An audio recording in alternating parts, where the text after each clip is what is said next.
Bem-vindos à Justiça Cega. Eu sou o Luís Rosa e, juntamente com o João Paulo Godinho, vou entrevistar o juiz conselheiro Azevedo Mendes, vice-presidente do Conselho Superior da Magistratura, num episódio especial do Justiça Cega, o programa da Rádio Observador que acompanha de perto os temas da justiça. Bem-vindo, Dr. Azevedo Mendes. No início deste ano, o grupo de trabalho criado pelo Conselho Superior da Magistratura apresentou as conclusões para o estudo de megaprocessos e processo penal, Carta para a Celeridade e Melhor Justiça. Na legislatura anterior estava previsto que a reforma penal fosse feita no âmbito de uma comissão especializada dedicada ao tema da corrupção. Tem conhecimento de passos concretos para termos nesta legislatura esta reforma penal? Não tenho conhecimento, para além daquilo que está anunciado relativamente às matérias da perda alargada de bens, que já foi discutido em setembro o anteprojeto na Assembleia da República e está anunciada a sua apresentação para o final do ano, e seria bonito que acontecesse no final do ano, no mês de dezembro. É o mês em que se celebra oficialmente o mês de combate à corrupção, e com uma nova estrutura no MENAC, com o novo presidente, com o novo Conselho de Administração, até seria bastante interessante em termos simbólicos que acontecesse nessa altura. Mas relativamente ao grupo de trabalho à reforma penal, não tenho nenhuma informação deste segundo governo com o mesmo primeiro-ministro. Quer dizer que, acerca deste assunto, que o grupo de trabalho que mencionou, o grupo de trabalho Melhor Justiça, foi criado ainda no tempo da Ministra da Justiça, Catarina Sarmento e Castro. Uhum. E foi criado também para o Conselho poder fazer trabalho de casa, porque a Ministra Catarina Sarmento e Castro tinha anunciado a constituição de um grupo a Ministra da Justiça do Governo António Costa, para os nossos ouvintes identificarem. Exatamente. E, portanto, foi o resultado desse trabalho para ajudar o legislador que nós iniciámos no Conselho, e eu acho com bastante sucesso, porque foi aos pontos que nos interessava discutir.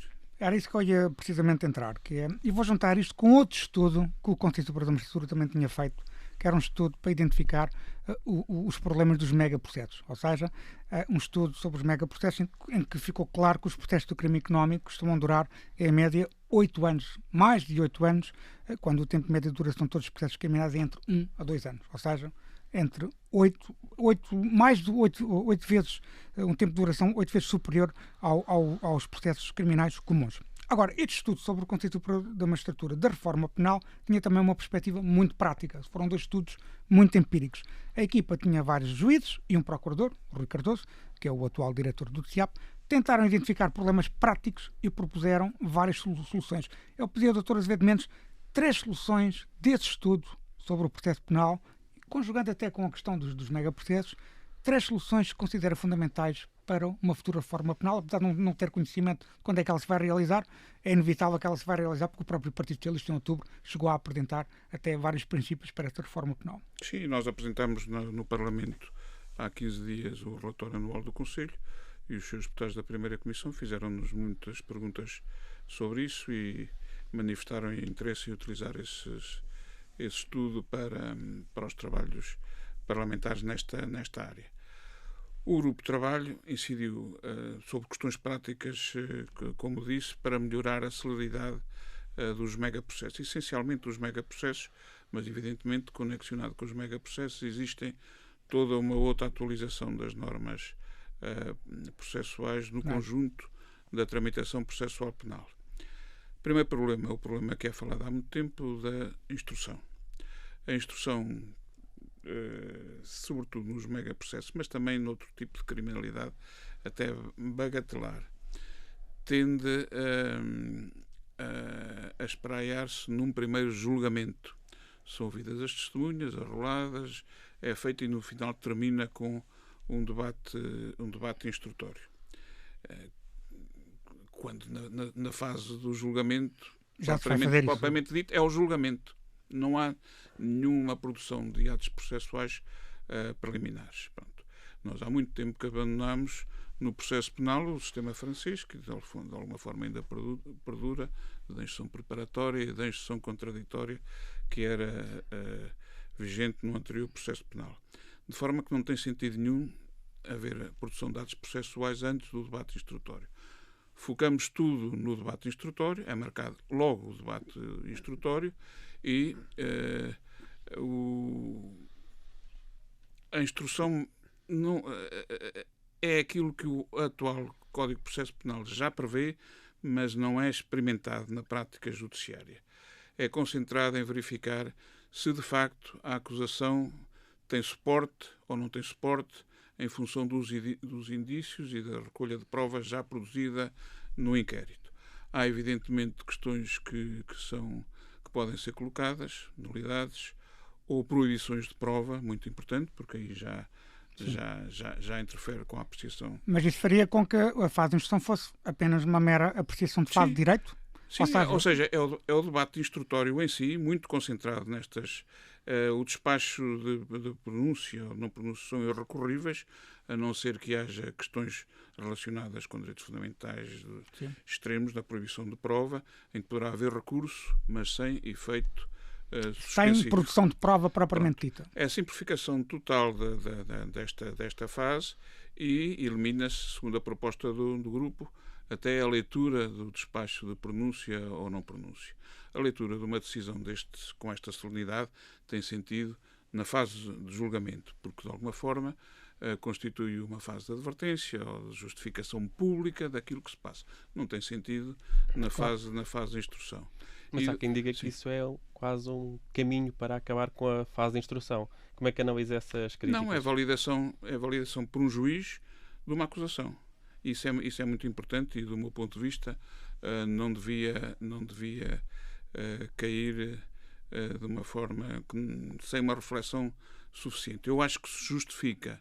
Pronto, de facto, há erros que são cometidos na fase acusatória. Não sou do tempo do Código de Processo Penal de 1929 e nós, quando víamos uma acusação, por isso simplesmente ou a rejeitávamos na fase de receber o processo para julgamento ou até pecados pegados, mandávamos o Ministério Público aperfeiçoar. Isto não está bem assim, faça lá de uma maneira correta. Pronto. Portanto, a primeira proposta é simplificar a fase de instrução. Simplificar a instrução. Depois, a seguir, é simplificar uma série de matérias que... O estudo não se dirige apenas à alteração do Código de Processo Penal. Tem também uma série de recomendações sob o ponto de vista da gestão do processo relativamente importantes e que também se dirigem ao próprio Conselho, não é só apenas ao legislador.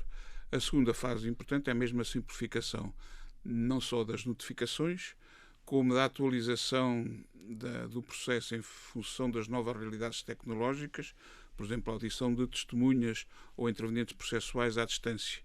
Nós queremos que o juiz decida ele próprio a utilização de todas as ferramentas à distância que entenda possíveis, o WhatsApp, por exemplo, e não só aquelas que estão previstas, o Webex. O Webex e outras que estão previstas. A questão da tradução, por exemplo, é muito importante no caso do BES, isso levanta-nos muita preocupação. A questão da tradução dos documentos poder ser feita através de mecanismos inteligência artificial. Ou outros, não tem que ser de inteligência artificial, mas podem ser preparados por inteligência artificial, com modelos de inteligência artificial. Mais automáticos. Mais automáticos. E depois as partes, se não concordarem com alguma das transcrições, fazem uma impugnação normal, mas não é preciso, a contratação de tradutor oficial. Sim, mas também, por exemplo, hoje, na nossa nova realidade de imigração profunda, temos aqui muita gente que não fala sequer português ou inglês, podermos, num ambiente de sala, fazer um julgamento com não falantes do português em ambiente normal, olhos nos olhos. Ou seja, eles falam a sua língua e o juiz tem a tradução automática daquilo que eles estão a dizer, como se falassem português normalmente. Há uma tradução em simultâneo e automática na sala. Mas o Código de Processo Penal tem amarras que não nos permitem avançar para isto sem muita imaginação. Deixe-me só lhe fazer uma pergunta de pormenor. Na questão das notificações também, as notificações eletrónicas, em vez de postais, poderiam ser a regra. Sim. Sim. Entre outras coisas, a simplificação passaria muito por aí. Ou seja, essa simplificação processual, se quiser, em diferentes pontos, era o segundo grande tema de reforma. E o terceiro, qual seria?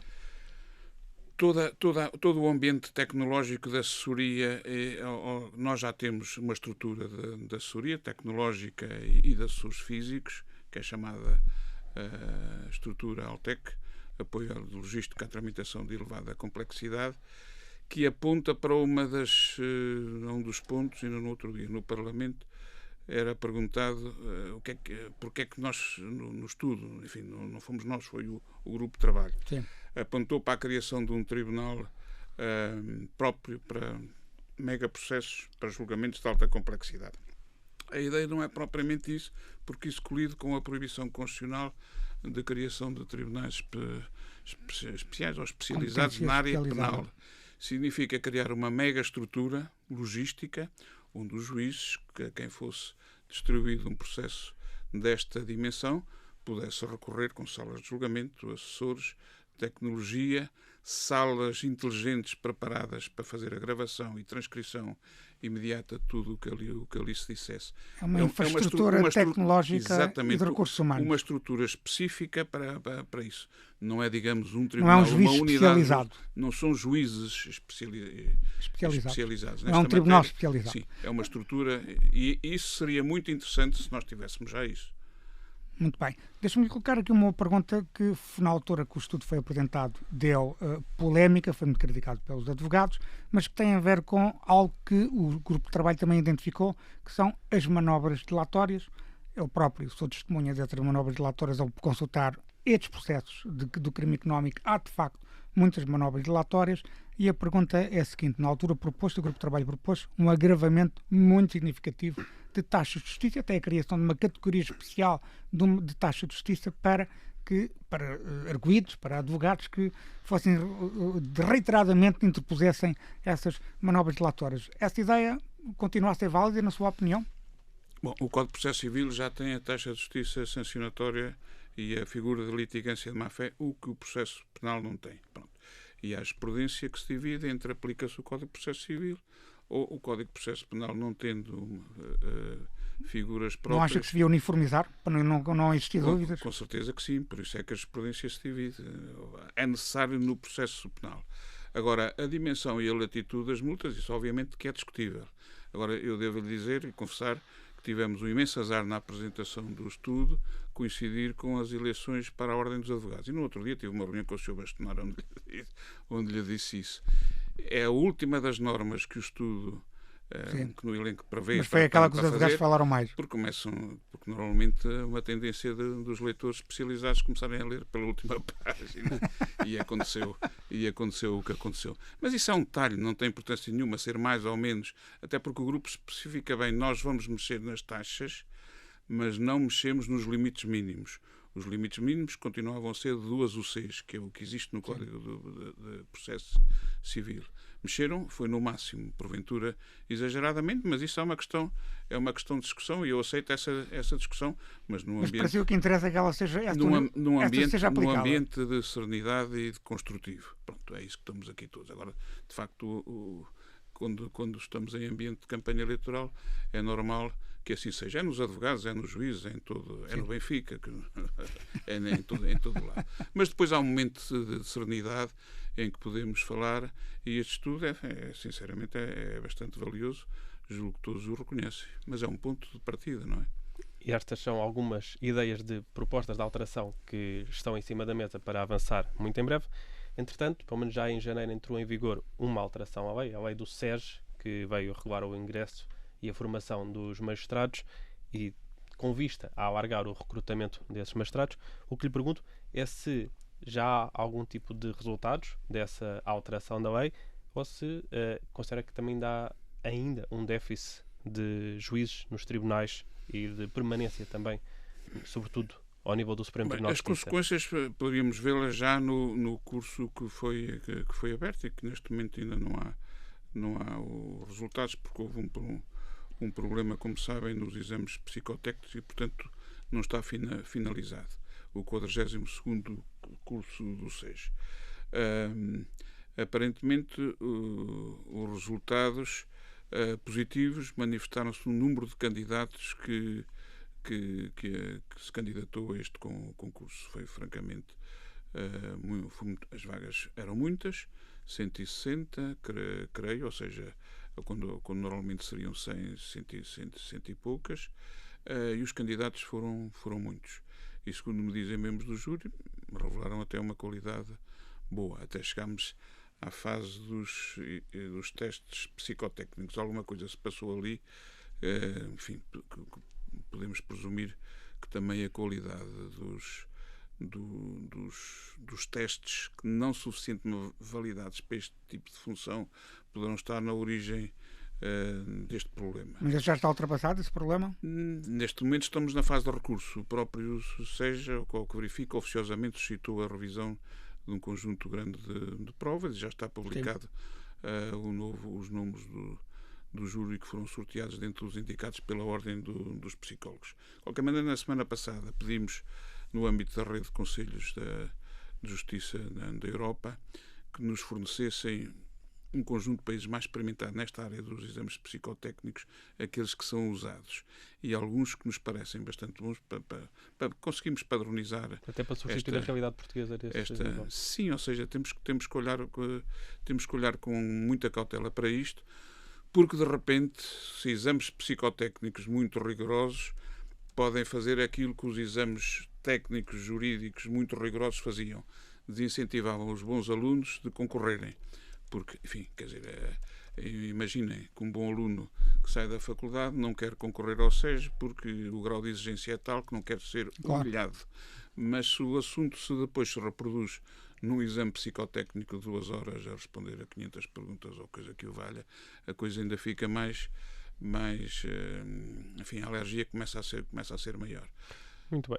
Doutor, uma questão que há pouco já começou a abordar nas suas respostas foi a inteligência artificial. Ainda este mês vimos o Conselho Superior da Magistratura instaurar um processo disciplinar a um juiz pelo alegado uso de inteligência artificial na redação de um acórdão. Perguntava-lhe em que pé está esse processo e quais são as diretrizes que o Conselho tem sobre esta matéria ou que alterações vai propor a esse nível. Bom, o Conselho terminou uma averiguação até num Conselho permanente, numa secção dos assuntos gerais, que é a secção mais curta, porque, mediante uma queixa de um conjunto de advogados e porque, de facto, nos parecia que a decisão em si continha indícios de uso incorreto de inteligência artificial. Tinha alguns resultados que correspondem a alucinações típicas que um chat GPT muitas vezes nos dá quando utilizamos e insistimos nas respostas. Esta resposta não é boa, dá-me uma resposta melhor e por aí fora. A partir de certa altura, todos conseguimos identificar um conjunto. Havia indícios de utilização incorreta dessa ferramenta. O resultado da averiguação, o relatório do Sr. Inspetor apontou para a infração disciplinar, a violação do dever de zelo, ou seja, não estava em causa neste momento o uso de inteligência artificial, mas a não verificação do resultado E, portanto, converteu-se o inquérito em processo disciplinar. Sim. Simplesmente isso alertou-nos, e às vezes ainda bem que estas coisas acontecem, porque nos obriga a pensar sobre a questão da inteligência artificial e do seu uso. Isso conduziu a que o Conselho, no mês de setembro, tivesse organizado, juntamente com a Faculdade de Direito de Lisboa, com a participação também da Procuradoria e da Ordem dos Advogados, uma conferência sobre inteligência artificial e tribunais, que reuniu todos um conjunto vasto de pensadores desta matéria, na área da academia e também na área técnica, engenheiros, e que nos levaram a refletir. Qual é o problema neste momento? O ponto da situação. Em agosto de 2026 entrará em pleno vigor, o Regulamento Europeu de Inteligência Artificial, que qualifica o uso da inteligência artificial nos tribunais na decisão jurisdicional, ou seja, estão entre os temas sérios identificados como alto risco. De saúde, segurança e direitos fundamentais. Tribunais é direitos fundamentais. O anexo 3 qualifica o uso de inteligência artificial, não só na prolação de decisões jurisdicionais. E, portanto, temos um quadro de ilicitude do uso de determinados modelos de inteligência artificial. Os modelos de finalidade geral, os chamados LLMs, como o ChatGPT ou outros, não são proibidos na construção de outros modelos mais específicos. Sim. Estamos a falar dos modelos de IA, mas o seu uso é qualificado como ilícito, não só exatamente por causa das alucinações, mas por causa da quantidade de dados que são fornecidos ao sistema e às possibilidades de manipulação de um sistema que funciona com base num modelo estatístico e, portanto, pode ser treinado ou incentivado a dar determinadas respostas que depois... E com base no que acaba de dizer, o que é que o Conselho Superior da Magistratura pretende fazer para dar indicações expressas aos juízes portugueses em relação à utilização de inteligência artificial? Nós estamos a organizar um grupo de trabalho, também ainda no outro dia falei com o Sr. Bastonário, que também está interessado Bastonário da Ordem dos Advogados, mas também com o conjunto das empresas que mexem no setor. Estamos a falar de um conjunto vasto de empresas que nós estamos a reunir e depois estamos à espera de legislação específica que tem que sair. E temos que saber qual é a autoridade de supervisão no nosso país que vai fazer isso. Informalmente está apontada a ANACOM e nós já tivemos conversas com a ANACOM, com a sua vice-presidente em concreto. Mas há um déficit também legislativo nesta matéria? Há neste momento, mas em toda a Europa. E neste momento só o Senado italiano, não sei se já está promulgado ou não, é que já aprovou uma legislação que traduz a realidade do regulamento de inteligência artificial. Estamos no princípio. Do nosso ponto de vista, Conselho, seria mais importante que não houvesse uma única autoridade de controle nesta matéria, mas várias. E uma específica para o sistema judicial. Nós temos, desde há 2 anos, um grande projeto que é consensual, desde a Procuradoria ao Tribunal de Contas, ao Conselho dos Tribunais Administrativos e Fiscais, para o tratamento de dados no sistema judicial. Para atualizar a Lei 34/2009 sobre o tratamento de dados no sistema judicial, que prevê essa uma autoridade com a participação de todos para o controle dos dados no sistema judicial. E essa também seria a entidade certa para fazer a supervisão da inteligência artificial. Tem a ver com o treino dos modelos que podem ser usados e com a sua certificação de testes em laboratório e depois em ambiente real, tudo aquilo que, no fundo, o Regulamento de Inteligência Artificial prevê que faz. Temos menos de um ano para ter isto em marcha. É que isso também, corrija-me se eu estiver errado, é que pode ser possível que um juiz, um magistrado judicial, seja qual for, juiz de direito, juiz de embargador, juiz de conselheiro, pode ser individualmente responsabilizado se utilizar indevidamente ferramentas como o ChatGPT. Sim, é esse quadro que estamos a analisar depois da entrada em vigor. Existe um quadro... O que é uma ironia, não há direito de regresso na legislação portuguesa, mas pode haver outra posição individual. Por parte dos prestadores de serviço, e neste caso os tribunais seriam prestadores de serviço, mas o prestador em concreto, esse será diretamente responsável. Sim, o juiz. E uma situação dessas também teria de ser vertida depois no Estatuto dos Magistrados Judiciais? Algum tipo de comportamento sobre esta matéria? Estamos a começar a analisar isto, ou seja, tem que haver a regulação, mas tem que haver a regulação legal. Ou seja, não estamos a falar de guidelines éticas ou outras, estamos a falar de, como eu tenho dito, padrões de licitude. Temos que estudar o ambiente, porque isto tem a ver com este controle, mas também tem a ver com cibersegurança. É bom de ver com sistemas que funcionam em bases de estatística, aquilo que é chamado hoje a ciência dos prompts. Uma grande organização multinacional económica, um Estado, consegue estatisticamente martelar um conjunto de prompts para induzir o treino da máquina num determinado sentido. Estamos a falar em modelos de finalidade geral. E é isso que nós também precisamos de olhar.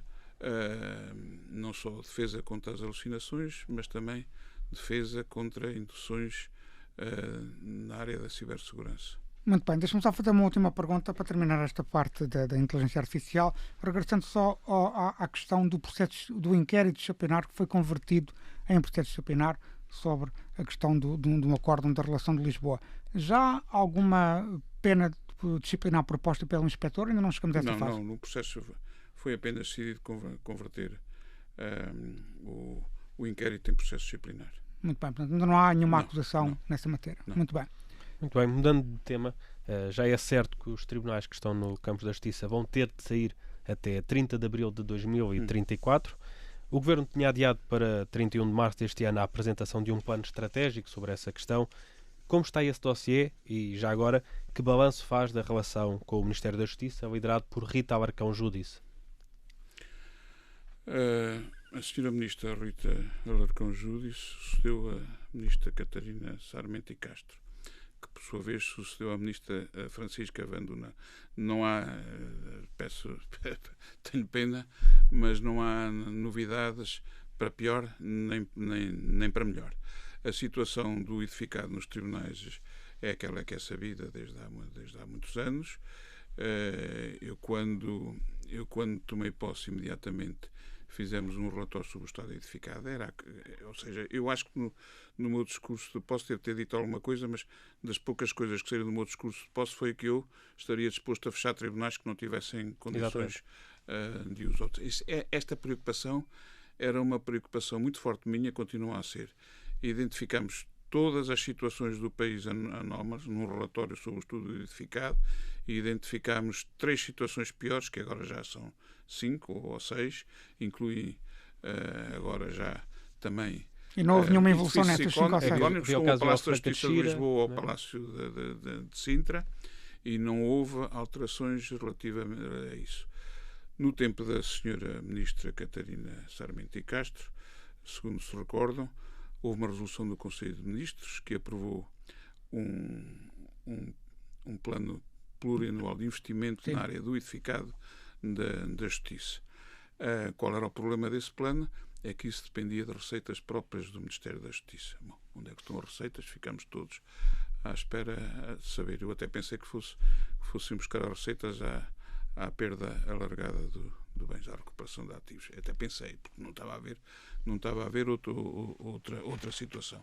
A verdade é que esse plano está aqui linkado, tem obras em concretos nas intervenções, valores calculados.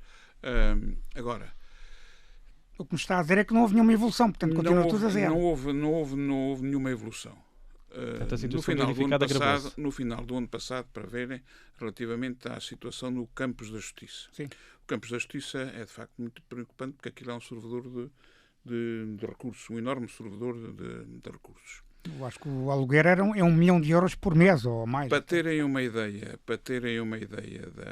de comparação de números, o despacho da senhora Secretária de Estado da Justiça, que avançou para o grupo de trabalho, logo à linha primeira diz: contrato de arrendamento do Campos da Justiça de Lisboa, celebrado em 2008, representa na presente data um encargo para o Estado no valor superior a 222 milhões de euros. No total. Pronto. Sim.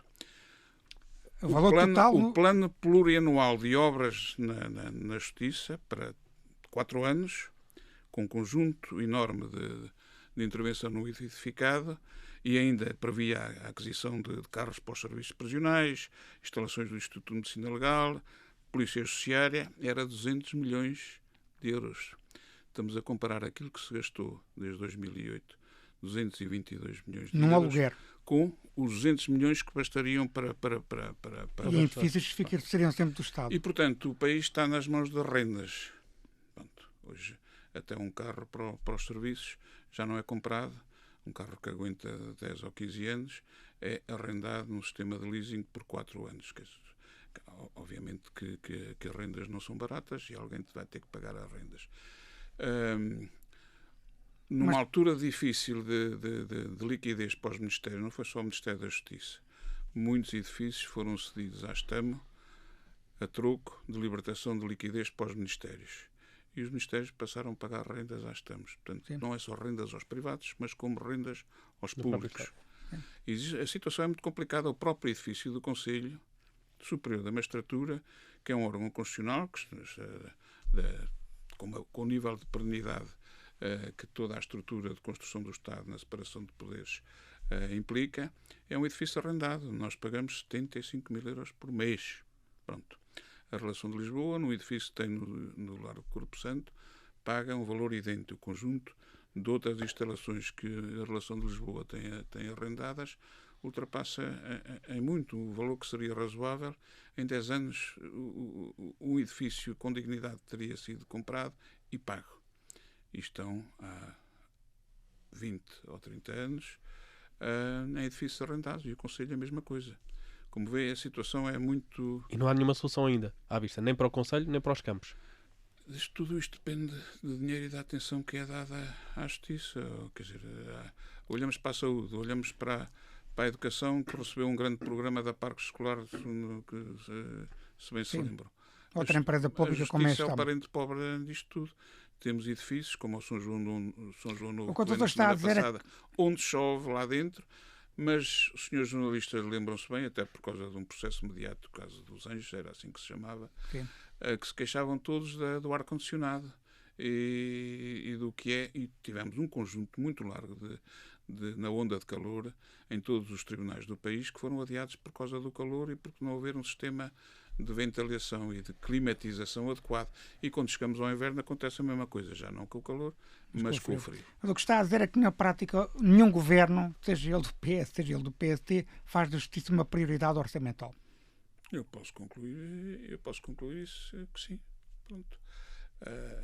Eu acho que, vamos ver, no princípio do século, já sou velho, tivemos um ministro da Justiça com grande força política, António Costa.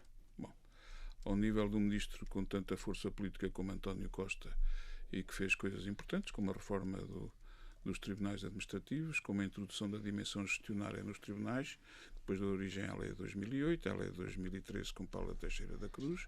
Hoje temos uma realidade gestionária completamente diferente, mas nunca mais tivemos um político, ministro da Justiça, com este com o peso político. E com esta visão, quer dizer, que também, obviamente, que tem peso político, quem tem visão também. Claro, como é óbvio. Deixe-me avançar para um tema mais concreto. O Dr. Ivo Rosa foi alvo de investigação em vários inquéritos criminais. É uma matéria que tem estado muito na ordem do dia, muito mediática. Não é certo o número desses inquéritos, mas aparentemente terão sido 8 os inquéritos que foram abertos, tendo sido todos arquivados. Houve 5 inquéritos criminais, de acordo com as informações que existem, houve 5 inquéritos criminais abertos na Relação de Lisboa e 3 inquéritos abertos no Supremo Tribunal de Justiça. Em relação aos inquéritos na Relação de Lisboa, o Ministério Público autorizou o juiz desembargador Ivo Rosa a consultar os autos dos mesmos. Já em relação aos inquéritos no Supremo Tribunal de Justiça, o Ministério Público está a recusar o acesso aos autos com o argumento de que o Dr. Ivo Rosa não é um sujeito processual. Consegue perceber a discrepância de interpretação da lei dentro do próprio Ministério Público? Não consigo compreender. O caso do desembargador Ivo Rosa, para mim, seria um caso igual aos outros. Quer dizer, não tem, do meu ponto de vista, com os dados que eu tenho, não tem a dimensão que muitos comentadores lhe quiseram dar. Chegaram a falar em atentado ao Estado de Direito. Atentado ao Estado de Direito, que o Estado de Direito estava em causa. A independência do juiz. Valha-me Deus, o Conselho está cá exatamente é para prevenir essas situações. Agora não fazemos, é como na fábula Pedro e o Lobo. Abrimos a boca e depois, quando aparece mesmo o caso difícil, já ninguém nos liga. Quando o lobo aparece, já não está por ele. Existem muitos juízes que são sujeitos a investigações, nem imaginam quantos. Nós só sabemos quando eles são constituídos arguidos, porque nesse caso é obrigatória a comunicação ao Conselho. E muitas das situações, no ano passado tivemos uma em que nós tivemos conhecimento, busca, nós vimos o que estava feito e nós decidimos por uma pena expulsiva ainda antes da acusação do Ministério Público. Veja bem, somos muito rápidos nessas matérias. No caso do Lex, que nós já vamos abordar, foi isso que aconteceu. Quando as coisas são graves, merecem a ponderação de gravidade. Não foi este caso do desembargador Ivo Rosa, sendo certo que o grosso das coisas que eventualmente foram investigadas, não sei bem, dizem-me que sim, também foram objeto de processos disciplinares. Era isso que eu ia abordar agora. Conselho Superior da Magistratura, quando eu cheguei, e depois de ter visto aquilo, eu e a formação que foi eleita comigo, acabámos por arquivar. Pronto. Arquivar com 3 processos, com 3 votos contra, mas já vamos falar disso. Com 3 votos contra e 3 votos contra, ou seja, para saber que aquilo estava nos limites. E, portanto, se houve pressão sobre o desembargador Ivo Rosa, ele pode se queixar dos processos disciplinares e bem, na minha opinião. É que tem que se utilizar o mesmo argumento. Da magistratura. Agora, quando há inquéritos que são arquivados e ele nem sequer é constituído o arguido, enfim, quer dizer, pronto, posso sentir incomodado depois de saber pela comunicação social que eles existiram. Mas aí já é a comunicação social a ajudar ao alarme. Agora, em relação àquilo que me está que é o acesso aos autos. Há despacho, não, e também um primeiro despacho que foi noticiado pela imprensa e não foi desmentido, dizendo que um processo que demorou 3 anos, a denúncia era inconsistente, que se fosse assim tão inconsistente, aquilo não deveria ter continuado. Portanto, ou é o despacho que está mal, ou é todos os outros que intervieram que estão mal. E depois é este último despacho a negar o acesso. Sim. Com base no artigo 90 do Na prática está a dizer que ele não é, o Dr. Ivo Rosa não é sujeito de processo penal, logo não tem direito a ter acesso. Quer dizer, nós vivemos hoje num mundo que é a proteção de dados. Desde o RGPD, mas já antes do RGPD tínhamos. Nós temos desde 2019 uma lei, que é a Lei 59 de 2019, que é relativamente ao tratamento de dados, tem um nome complicado, dados pessoais, para efeitos de prevenção, detecção, investigação e repressão das infrações penais. Específico. A Lei 34 de 2009 já nos daria esta interpretação, onde diz claramente que o titular dos dados pode ter acesso para efeitos de controlo dos dados e de todas as finalidades de tratamento e, portanto, ele tem direito a tudo. Esta está a fundamentar mal o requerimento. Mas esta lei é aplicável ao processo penal. É a própria lei que o diz, claro. E, portanto, a interpretação... Ou seja, se nós formos ao artigo 90 do Código de Processo Penal, alguém que não tenha sido constituído arguido, em princípio, é estranho ao processo. É estranho. Mas a verdade é que foi ele o investigado, claro. E os dados pessoais que foram tratados foram os dele. Claro. E, portanto, ele tem direito a isto, não só nos termos da nossa Constituição, autodeterminação, claro. Informativa, que se aplica não só aos dados tratados informaticamente, mas também como em suporte manual. Pronto. É esse o nosso ambiente. Está confiante que o Sr. Procurador-Geral, para o qual o Dr. Ivo Rosa recorreu, que aliás é um especialista em proteção de dados, certamente lhe dará razão. O Procurador-Geral Amadeu Guerra não só fez a sua vida na Comissão Nacional de Proteção de Dados Pessoais, como tem obra escrita sobre esse assunto. Ele não ignora esta realidade. Agora, de facto, isto só vem adensar algumas incomodidades e suspeitas relativamente àquilo desnecessariamente. Ou seja, aquele despacho, por mim, já introduziu um ruído que claro. Seria escusado. E esta negação de acesso, do meu ponto de vista, obviamente não tem fundamento jurídico. Não tem fundamento jurídico, é esta leitura que eu estou a fazer. Sim. Porque o despacho está fundamentado, evidentemente, com base numa leitura.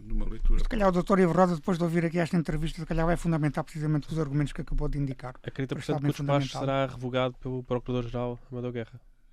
Quer dizer, eu ficaria muito admirado se isso não acontecesse, não é? Claro. Quer dizer, vamos lá ver, mas nós não vivemos num mundo de conspirações. Às vezes parece que vivemos num mundo de conspirações, mas não vivemos. Nós conhecemos uns aos outros. Isto não acontece.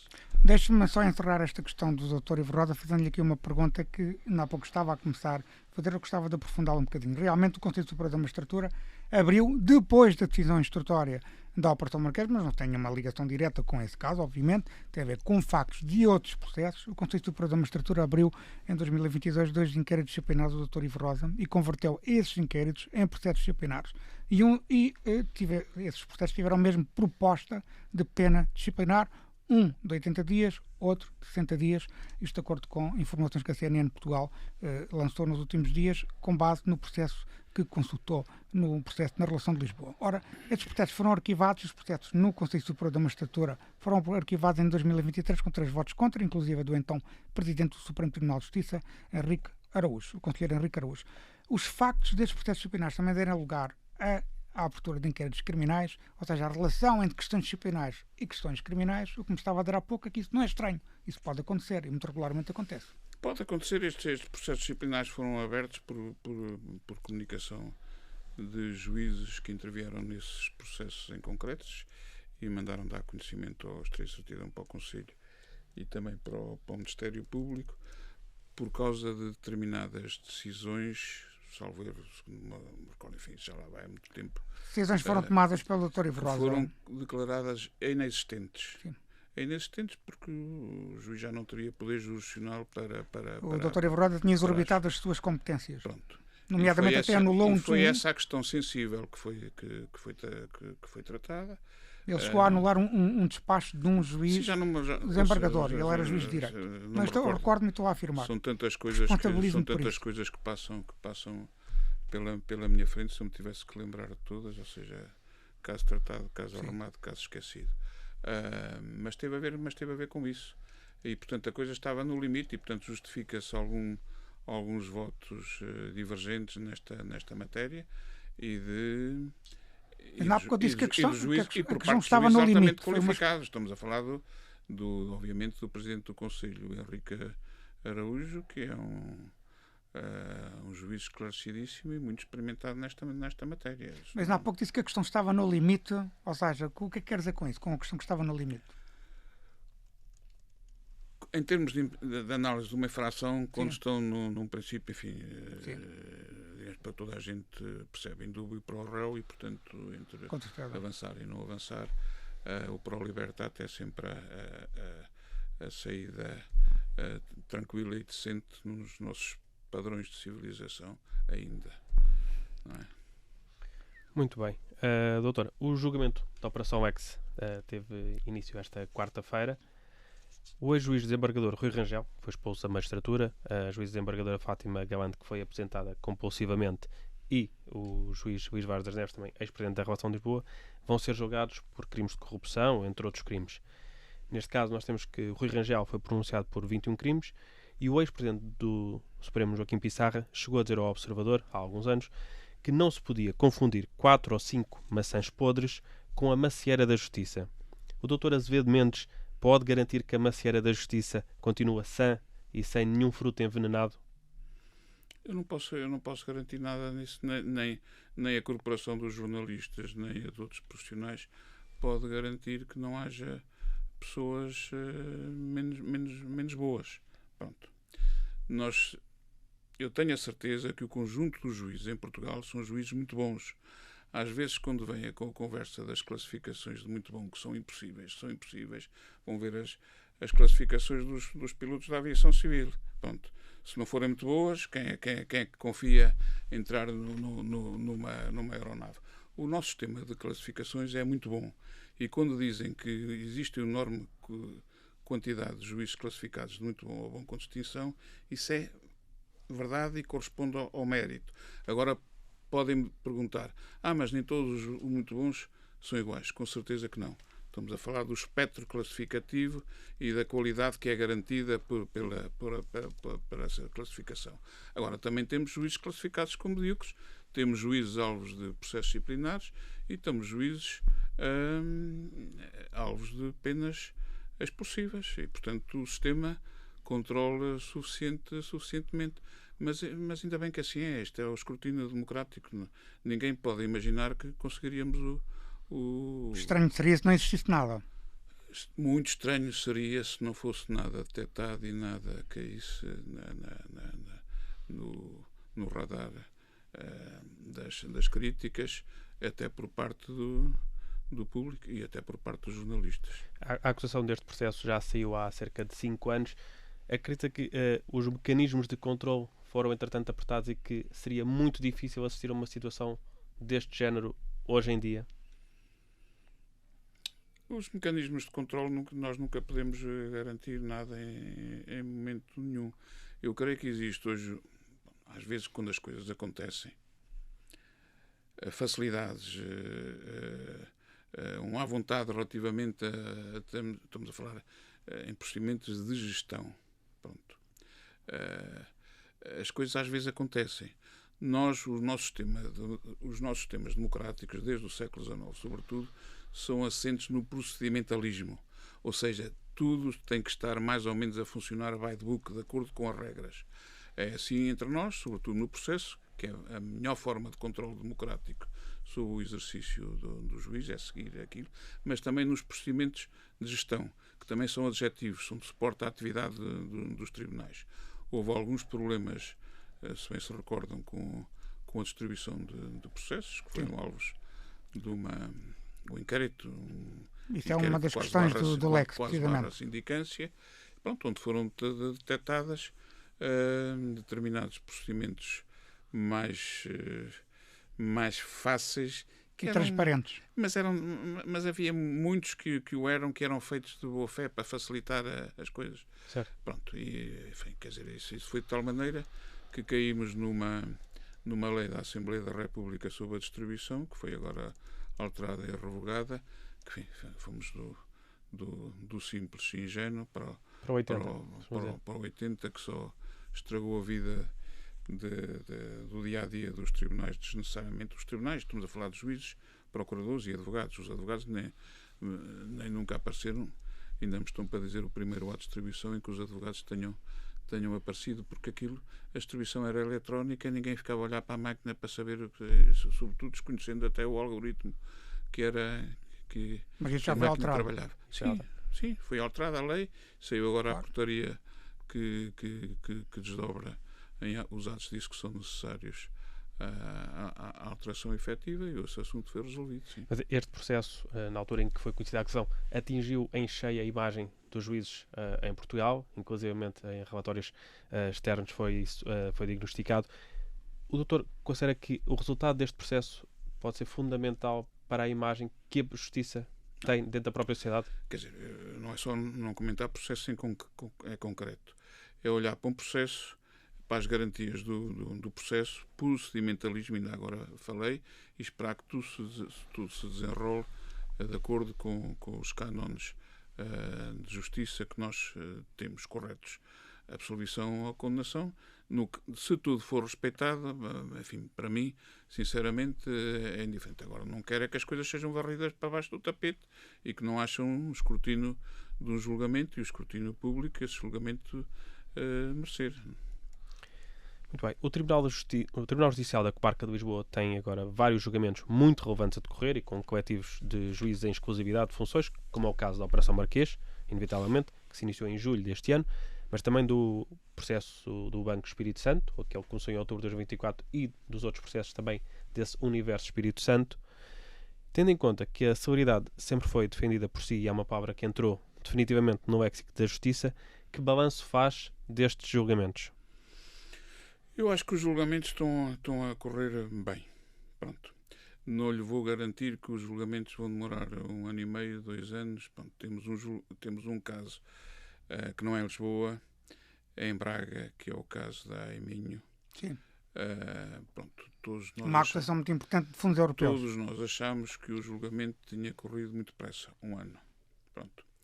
O problema é que estamos na fase de deliberação, são milhões de documentos, têm que ser todos picados, a fundamentação tem que existir e ser exigente, porque um horror de um juiz que acreditem em termos práticos, que esteja num julgamento destes, é que seja feita qualquer desvio de menor atenção que conduza à anulação do julgamento. Voltam a reviver o pesadelo.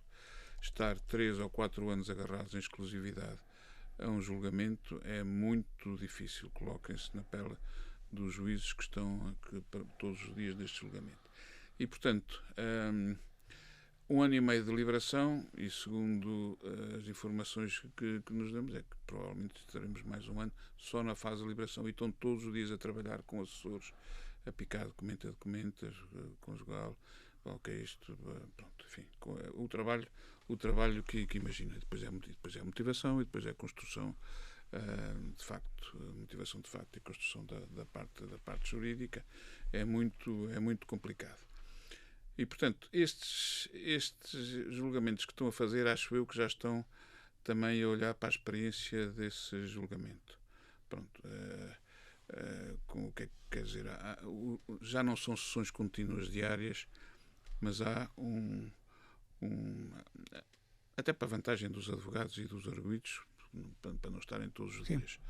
Há uma semana branca em que é discutido aquilo que se passou e se prepara todo Há uma que há a calendarização preparar. atempada, etc. E, portanto, eu espero que na fase de deliberação propriamente dita, até porque a tecnologia que está a ser utilizada nestes julgamentos, e que também Sim. vai servir, por exemplo, a Operação Lex, que vai decorrer no Supremo Tribunal Militar, instalações próprias que já Sim. estão preparadas para trabalhar com esta tecnologia, permitirão um tempo de deliberação mais curto, ainda que o julgamento nestas condições possam demorar mais. O Dr. Artur Cordeiro, sim. o ex-presidente da comarca, do Tribunal Judicial da Comarca de Lisboa, dizia, numa entrevista que nos deu, aqui precisamente no Justiça Cega, de que esperava que o caso do BES demorasse menos de 3 anos. Ou seja, metade do tempo que demorou, por exemplo, o caso do BPN, que foi um caso verdadeiramente extraordinário, que o julgamento demorou quase 7 anos. Acredita que estes 3 anos se podem cumprir? Eu espero que sim. Eu espero que seja em menos de 3 anos. Exatamente. Ou seja, eu mantenho esse diagnóstico. O caso do BES é um caso muito complexo, porque não é só o caso do BES. É verdade. Ou seja, que temos 3 juízes em exclusividade, mas são os casos também da insolvência do BES e da reclamação de Que a Operação Marquês também demora menos de 3 anos. Onde aí, No Tribunal de Comércio. nos casos do BES e do BANIF, temos 4 juízes em exclusividade. Pronto. E também estamos a tentar Do BANIF? isto. Sim, ou seja, estamos a falar dos dois, do caso do BES e do BANIF. Do BESA. Do BESA e do BES. Não, estamos a falar do cível, estamos a falar da do parte cível. cível. Sim. Não estamos a falar, Sim, ou seja, desculpe. megaprocessos não é só penal. É verdade. Desgraçadamente também temos megaprocessos Às cíveis. vezes o penal é E também injustamente temos acusado. outros tipos de julgamentos no Palácio da Justiça. Há um relacionado com matérias de telecomunicações que demorou 1 ano e provavelmente terá que ser repetido com juízo em exclusividade.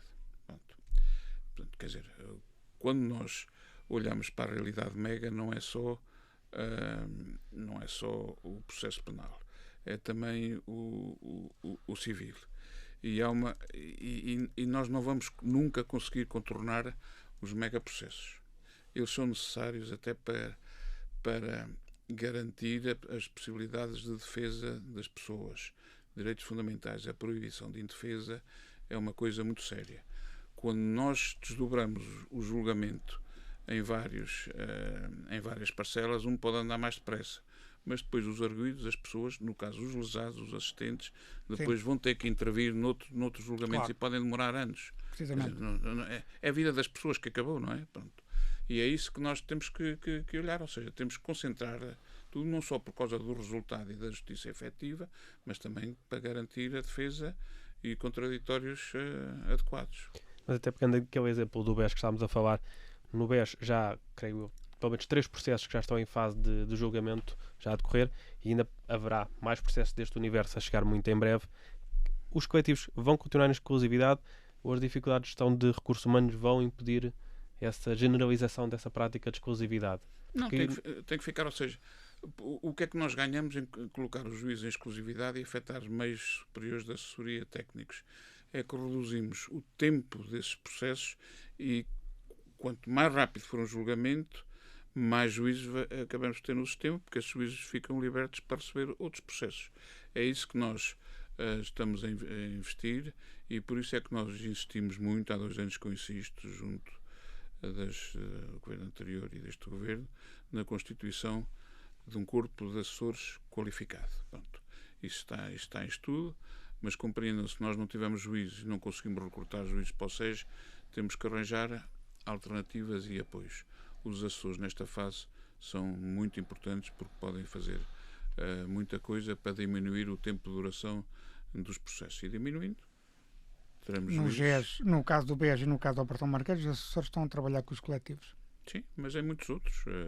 Nós, neste momento, estamos a fazer uma experiência aqui na comarca de Lisboa, com o TCIAP, com as polícias, com a comarca de Lisboa e com a relação de Lisboa, de forma a montarmos uma tal estrutura que prevê a inserção da informação nos casos classificados como megaprocessos na altura própria, num sistema de tratamento da informação diferente daquela que existe nos sítios, Sim. que é uma informação sequencial e não é direcionada para as Certo. correlações entre as coisas. Não permite a relação, Desde são o bases de início, dados que desde permitem a o relação início dos das dados. polícias. E depois o sistema e assessores físicos que conhecem o processo, acompanham o processo até ao fim da vida. Pronto. Aí garantimos uma estrutura só para esse processo, estrutura que garantimos com a exclusividade Claro. do juiz. Mas não é só o juiz em exclusividade.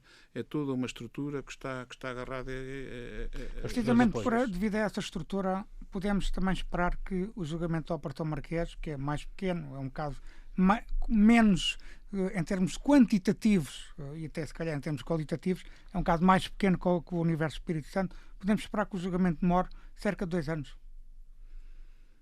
Eu não vejo porque não é? Não vejo sinceramente porque é que isso não poderia acontecer. Estamos a falar do julgamento, não estamos Estou a falar do julgamento, da fase do recurso. Não. Estamos a falar o julgamento. Estamos a falar só do julgamento. Sim, não tenho nenhum dados que contrariem essa possibilidade.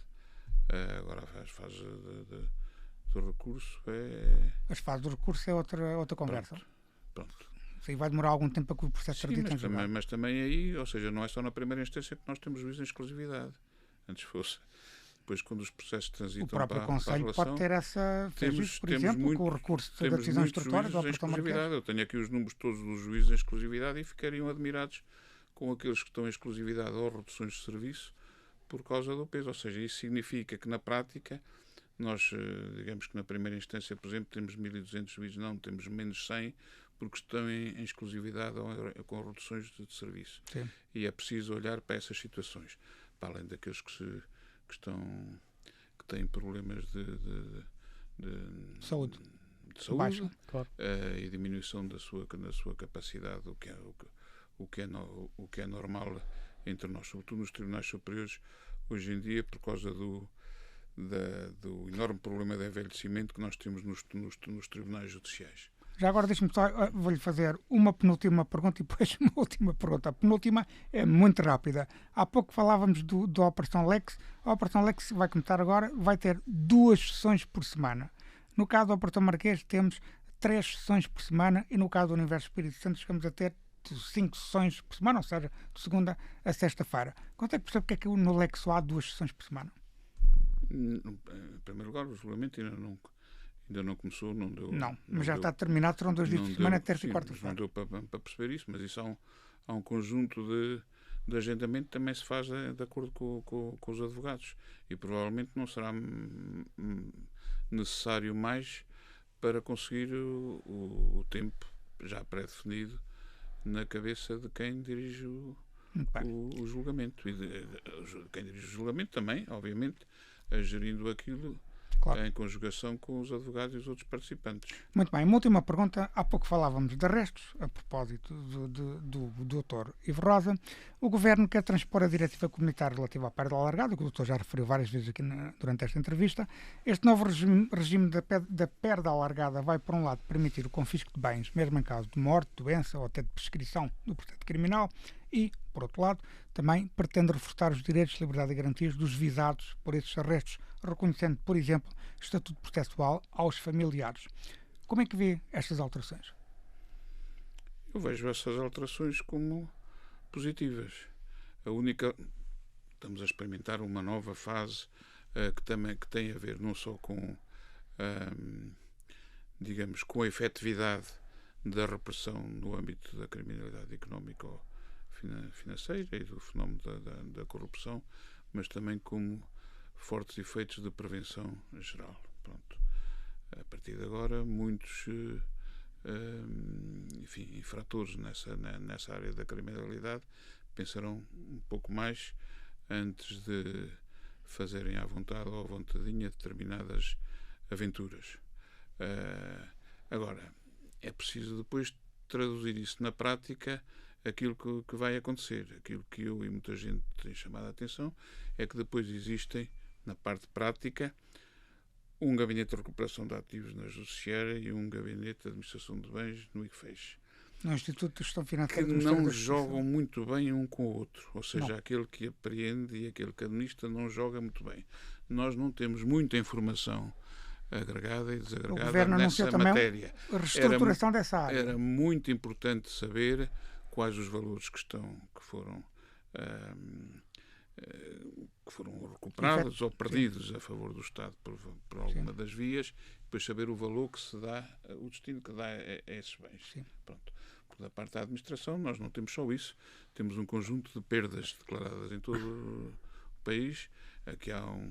Até aqui há um ano, a Inspeção-Geral da Administração Interna, junto das polícias, fez um grande relatório, recordam-se disso, a elencar junto de nos vários armazéns, nas polícias e noutros, a quantidade de roupa contrafeita, a quantidade de cigarros, a quantidade de álcool e depois a quantidade de carros que já estavam em situação de destroço e de utilização completa. Porquê? Porque não há uma sequência normal para dar destino a esses bens. O sistema de recuperação de ativos funciona mal. Ou seja, resta-se os bens, mas depois o destino não se quer verdadeiramente saber o que é que... Ou seja, e há dados sobre os arretos, mas não há dados sobre isso que acabou agora de falar. Para efeitos de prevenção, interessava que as coisas funcionassem bem, com normalidade. Eu tenho muitas dúvidas se não se mexer a sério na forma como esses gabinetes... quer dizer, eu lembro quando o Gabinete de Recuperação de Ativos na Judiciária aconteceu, e lembro muito bem de quem estava à frente da Judiciária e o entusiasmo que foi colocado, acontecia. E depois vejo os mesmos, passado alguns anos, em convívios, a dizerem aos que sucederam: vejam lá o que é que andam a fazer. Bom, quer dizer, há uma fase de entusiasmo e de impulso positivo que depois é, digamos, desarmado nas agruras do caminho. E era muito importante que, uma vez que se avança para uma fase nova, também se desse o impulso acrescido a este caminho. Senão, não adiantamos muito com as alterações legislativas. Muito bem. Dr. Azevedo Mendes, muito obrigado por esta entrevista. Obrigado, Fica por aqui este episódio especial do podcast Justiça Cega, que regressaremos na próxima terça-feira na Rádio Observador e em todas as plataformas de podcast. Até para a semana.